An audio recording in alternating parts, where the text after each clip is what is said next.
नमस्कार बंधुओं, स्वागत है आप सभी का श्री प्रभुवाणी चैनल में। आज इस वीडियो में हम आपको साल 2025 आंवले की एकादशी से जुड़ी संपूर्ण जानकारी प्रदान करेंगे, जैसे कि यह एकादशी कब मनाई जाएगी, पूजा व पारण के लिए शुभ मुहूर्त क्या है, पूजा विधि क्या है, इस दिन आपको क्या कार्य करना है क्या नहीं। साथ ही साथ श्रवण करेंगे आंवले की एकादशी से जुड़ी पौराणिक प्रचलित व्रत कथा का। तो चलिए बिना किसी देरी के वीडियो को शुरू करते हैं। किंतु उससे पहले यदि आप हमारे चैनल पर नए हैं और इसी प्रकार हमसे जुड़े रहना चाहते हैं तो कृपया कर चैनल को लाइक, शेयर एवं सब्सक्राइब अवश्य करें। बंधु, शास्त्रों में एकादशी व्रत का विशेष महत्व है। फाल्गुन माह के शुक्ल पक्ष में आने वाली एकादशी को आंवलकी, आंवला और रंगभरी एकादशी भी कहते हैं। विष्णु पुराण के अनुसार एक बार भगवान विष्णु जी के मुख से चंद्रमा के समान प्रकाशीय बिंदु प्रकट हो और पृथ्वी पर आ गिरा। उसी बिंदु से आंवले के पेड़ की उत्पत्ति हुई, जिस कारण आंवले के वृक्ष को पूजनीय माना गया है। यह फल भगवान विष्णु जी को बेहद प्रिय है। आंवला एकादशी के दिन भगवान विष्णु को आंवला अर्पित करने से मनोकामनाएं अवश्य पूरी होती हैं। आइए अब जान लेते हैं आंवल की एकादशी शुभ मुहूर्त के बारे में। बंधु, इस साल आंवल की एकादशी का व्रत 10 मार्च यानी कि सोमवार के दिन रखा जाएगा। एकादशी तिथि प्रारंभ होगी 9 मार्च प्रातःकाल 7:45 पर और इसका समापन होगा 10 मार्च प्रातःकाल 7:44 पर। अभिजीत मुहूर्त है दोपहर 12:08 से लेकर दोपहर 12:55 तक। व्रत पारण यानी कि व्रत को तोड़ने के लिए सही समय है 11 मार्च प्रातःकाल 6:26 से लेकर 8:13। आइए अब जान लेते हैं आंवले की एकादशी पूजा विधि। तो बंधुओं, एकादशी की सुबह स्नान के बाद आप व्रत का संकल्प लें और पूजा स्थल पर भगवान विष्णु की प्रतिमा स्थापित कर विधिवत पूजा करें।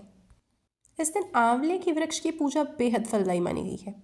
भगवान विष्णु की पूजा के बाद आंवले पेड़ की जड़ में वेदी बनाकर कलश स्थापित करें और धूप दीप जलाकर आंवले के वृक्ष की पूजा करें।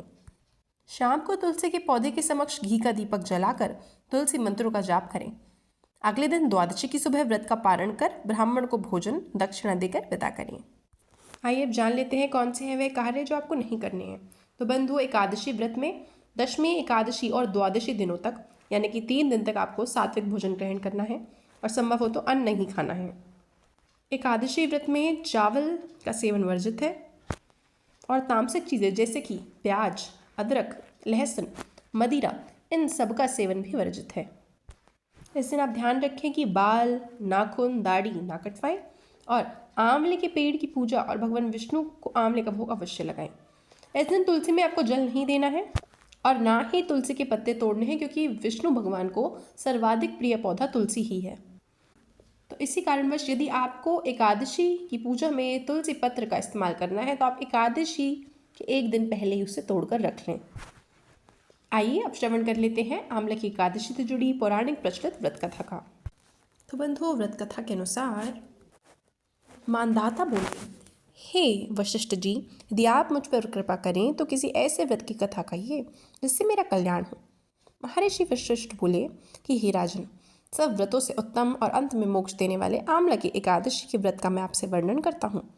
यह एकादशी फाल्गुन माह के शुक्ल पक्ष में आती है। इस व्रत के करने से समस्त पाप नष्ट हो जाते हैं।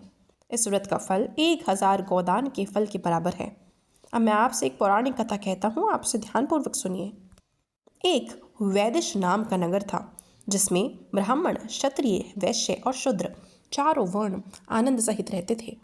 उस नगर में सदैव वेद ध्वनि गूंजा करती थी तथा पापी, दुराचारी और नास्तिक उस नगर में कोई ना था। उस नगर में जयद्रथ नाम का चंद्रवंशी राजा राज्य करता था। वह अत्यंत विद्वान तथा धर्मी था। उस नगर में कोई भी व्यक्ति दरिद्र व कंजूस नहीं था। सभी नगरवासी विष्णु भक्त थे और आबाल, वृद्ध, स्त्री, पुरुष एकादशी का व्रत किया करते थे। एक समय फाल्गुन माह की शुक्ल पक्ष की आंवला की एकादशी आई। उस दिन राजा, प्रजा तथा बाल, वृद्ध सब ने हर्षपूर्वक व्रत किया। राजा अपनी प्रजा के साथ मंदिर में जाकर पूर्ण कुंभ स्थापित करके धूप, दीप, नैवेद्य, पंचरत्न आदि से आंवले का पूजन करने लगे और इस प्रकार स्तुति करने लगे। हे धात्री यानी कि हे आंवले के पौधे, तुम ब्रह्म स्वरूप हो, तुम ब्रह्मा जी द्वारा उत्पन्न हुए हो, समस्त पापों का नाश करने वाले हो, तुम्हें नमस्कार। अब मैं तुम्हें अर्घ दे रहा हूँ, इसे स्वीकार करो। तुम श्री रामचंद्र जी द्वारा सम्मानित हो। मैं आपकी प्रार्थना करता हूँ अतः आप मेरे समस्त पापों का नाश करो। उस मंदिर में सब ने रात्रि को जागरण भी किया। रात के समय वहाँ एक बहेलिया आया जो अत्यंत पापी और दुराचारी था। वह अपने कुटुंब का पालन जीव हत्या करके किया करता था।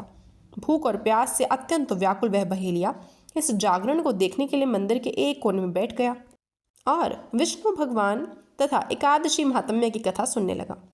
इस प्रकार अन्य मनुष्यों की भांति उसने भी सारी रात जागकर बिता दी। प्रातःकाल होते ही सब लोग अपने घर चल दिए तो बहेलिया भी अपने घर चला गया। घर जाकर उसने भोजन किया। कुछ समय बीतने के पश्चात उस बहेलिया की मृत्यु हो गई। मगर उस आम्ल की एकादशी के व्रत तथा जागरण से उसने राजा विदुरथ के घर जन्म लिया और उसका नाम वसुरथ रखा गया। युवा होने पर वह चतुरंगिनी सेना के सहित तथा धन धान्य से युक्त होकर 10,000 ग्रामों का पालन करने लगा। वह तेज में सूर्य के समान, कांति में चंद्रमा के समान, वीरता में भगवान विष्णु के समान और क्षमा में पृथ्वी के समान था। वह अत्यंत धार्मिक, सत्यवादी, कर्मवीर और विष्णु भक्त था। वह प्रजा का समान भाव से पालन करता था। दान देना उसका नित्य कर्तव्य था। एक दिन राजा शिकार खेलने के लिए गया। दैवयोग से वह मार्ग भूल गया और दीक्षा ज्ञान न रहने के कारण उसे वन में एक वृक्ष के नीचे सो गया। थोड़ी देर बाद पहाड़ी मलेच्छ वहाँ पर आ गए और राजा को अकेला देखकर मारो मारो शब्द करते हुए राजा की ओर दौड़े।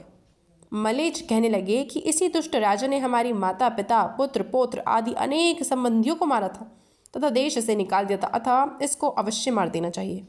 ऐसा कहकर वे मलेच्छ उस राजा को मारने दौड़े और अनेक प्रकार के अस्त्र शस्त्र उसके ऊपर फेंके। वे सब अस्त्र शस्त्र राजा के शरीर पर गिरते ही नष्ट हो जाते और उनका वार पुष्प के समान प्रतीत होता। अब इन मलेच्छों के अस्त्र शस्त्र उल्टा उन्हीं पर प्रहार करने लगे जिससे कि वह मूर्छित होकर गिर पड़े।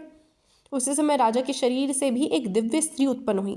वह स्त्री अत्यंत सुंदर होते हुए भी उसकी भ्रकटी टेढ़ी थी। उसकी आंखों से लाल लाल अग्नि निकल रही थी जिससे वह दूसरे काल के समान प्रतीत होती थी। वह स्त्री मलेच्छों को मारने दौड़ी और थोड़ी देर में उसने सब मलेच्छों को काल के गाल में पहुंचा दिया। जब राजा सोकर उठा तो उसने मलेच्छों को मरा हुआ देखा और वह सोचने लगा कि यह सब शत्रु कहाँ गए, इन्हें किसने मारा, इस वन में मेरा कौन हितैषी है।